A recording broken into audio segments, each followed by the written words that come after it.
Houston took down shorthanded Memphis yesterday, so the Cougars have now won 7 straight games and are the new number 1 in the Associated Press Top 25 poll. Simple question, John. Does Kelvin Sampson's team deserve that ranking? Kelvin Sampson's team deserves that ranking simply because Purdue and Alabama lost last week. And I think we have a season right now, Gary, and I think you would agree, where we don't have a clear-cut number 1 team. We don't have a team that's going to be a favorite in the NCAA tournament.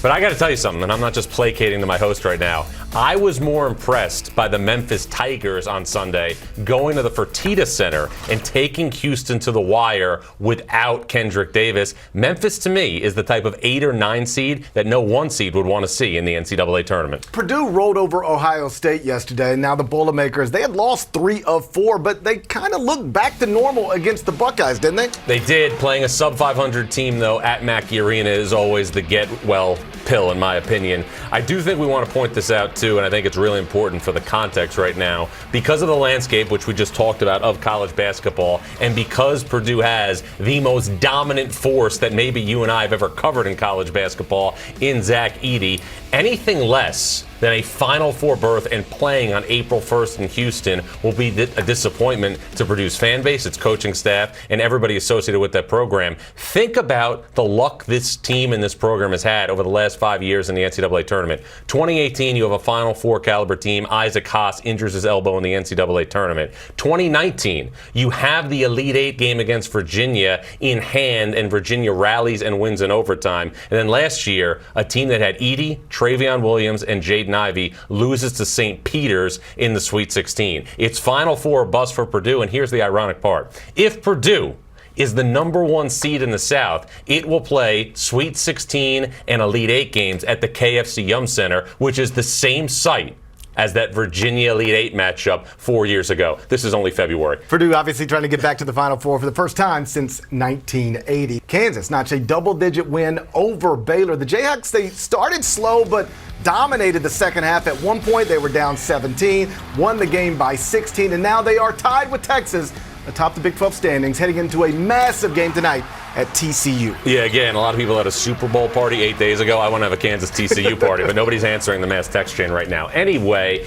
it is time to start talking about Bill Self once again as a National Coach of the Year candidate. Kansas won a national championship last year. It lost 2 of the top 21 picks in last year's NBA draft, Ochai Agbaji, Christian Brown. It lost David McCormick at starting center. It lost Remy Martin, who saved Kansas in the national title game against North Carolina. And Kansas is now on track to have the same seed in the NCAA tournament. That's a product of a Hall of Fame coach, the best coach in college basketball today, along with Iona's Rick Pitino. Bill Self, a National Coach of the Year candidate. And another tidbit on Kansas entering tonight, DeJuan Harris, the point guard, 18 assists, 2 turnovers in his last 2 games. So that's illegal in 48 states. Staying in the Big 12, Texas needed overtime, but came away with the win over Oklahoma. As another big game from Sir Jabari Rice. John, are you surprised that Rodney Terry, the interim coach, has kept the Longhorns at the tip-top of this sport? A little surprised, but I'm not shocked because Rodney Terry did prove in his head coaching career that he can lead a team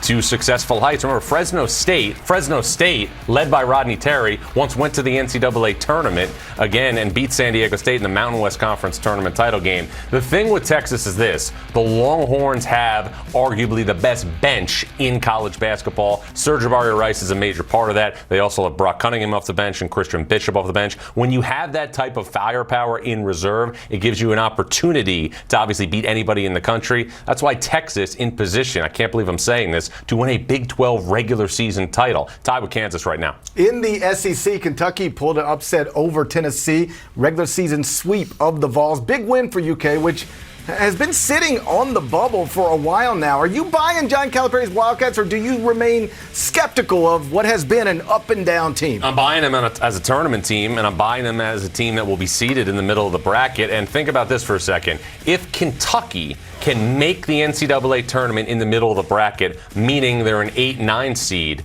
If Kentucky wins its first round game, a number 1 seed is then going to play a Kentucky team in the second round of the NCAA tournament that has the returning National Player of the Year in Oscar Tshiebwe, a lottery pick at point guard in Cason Wallace, and a Hall of Fame coach in John Calipari reminds me a lot of the 2013-14 season when Kentucky wound up only making the NCAA tournament as an 8-9 seed, beat Kansas State in the first round, beat Wichita State in the second round. You wrote a great column after that game, by the way. I remember the Fred VanVleet anecdotes. It was tremendous.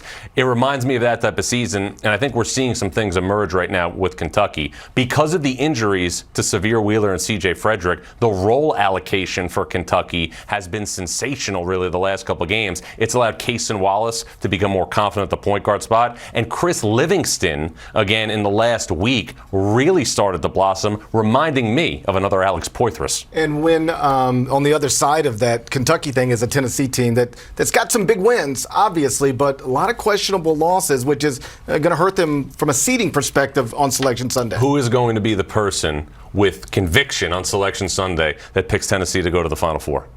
Is it you? No, but who is going to be that person with conviction that is going to say, you know what, this team's going to win 4 games in a row? And look, they have the requisites to get there, but what we've seen really is, Rick Barnes has not performed, and he would be the first person to tell you this, up to his liking in the NCAA tournament. 2 years ago, lose to Oregon State in the bubble, and then last year, obviously, lose in the second round to Michigan.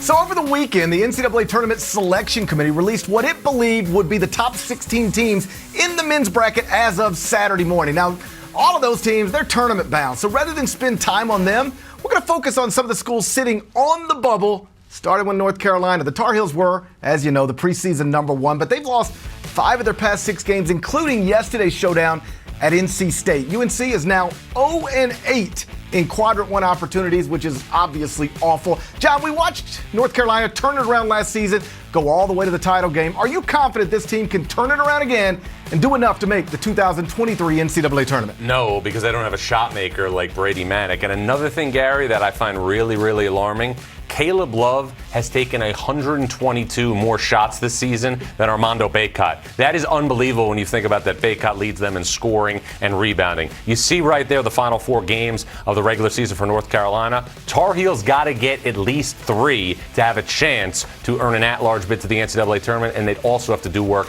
in the ACC tournament. Arkansas defeated Florida on Saturday, snapping a 2-game skid. John, do you believe the Razorbacks going to make the NCAA tournament for what would be the 3rd straight year under Eric Musselman? I do. Eric Musselman has always been a mastermind at figuring out his team throughout the course of the season. Arkansas didn't have what it had early in the season, when obviously they were at full strength, but they still have enough to make the NCAA tournament. And this is a team, Gary, on a neutral court. If you put out there Anthony Black, Nick Smith Jr., also Ricky Council IV, you have enough talent, again, to be a team that's seeded in that 7 through 10 range, but could get to a second weekend because of your talent base and because of the coach that has led Arkansas to back-to-back Elite Eights. Staying in the SEC, Mississippi State has won 6 of its past 7. The Bulldogs are heating up at the right time. John, you surprised Chris Jans has Mississippi State in position to make the NCAA tournament in year 1 in Starkville. No, I'm not, because Chris Jans obviously was dominant at New Mexico State, won a game in the NCAA tournament last year, and also he inherited some pretty good pieces from Ben Howland. Tolu Smith, Shaquille Moore, DJ Jeffries, also one of the great glue guys in college basketball in Cameron Matthews. And you see there, Mississippi State has quality wins. The early season win against Marquette was obviously a major, major statement victory. Mississippi State is also an elite defensive team. Facing Mississippi State when Chris Jans is the coach is like going to the dentist with no Novocaine. Texas A&M, they got the 2nd best record in the SEC, but the Aggies are still just in Jerry Palm's last 4 in because of a rough performance in the non-league portion of their schedule. They started the season 6-5, took losses to Wofford and Murray State, but for roughly 2 months now, they've been performing like a top 10 team in the entire country. John, how do you balance those two things? Well, I think, we look at the overall body of work, but then evaluating Texas A&M earlier today, since losing to Wofford in December, as you see there, a 227 net ranking right now, Texas A&M is 14-2. The 2 losses are at Arkansas and at Kentucky. That's pretty impressive. Buzz Williams has this team on track to make the NCAA tournament during the first time in his tenure in College Station. He also has a terrific, terrific guard that not a lot of people are talking about nationally in Wade Taylor IV. He had Junior Cadogan at Marquette. He had Justin Robinson at Virginia Tech. Wade Taylor is next to take a seat at the table in terms of the great guards that have played for Buzz Williams. In the Big Ten, Penn State is currently in the first 4 out, according to Jerry Palm. But Jalen Pickett, boy, he is doing everything he can to put this team on his back. He scored a total of 73 points in his past 2 games.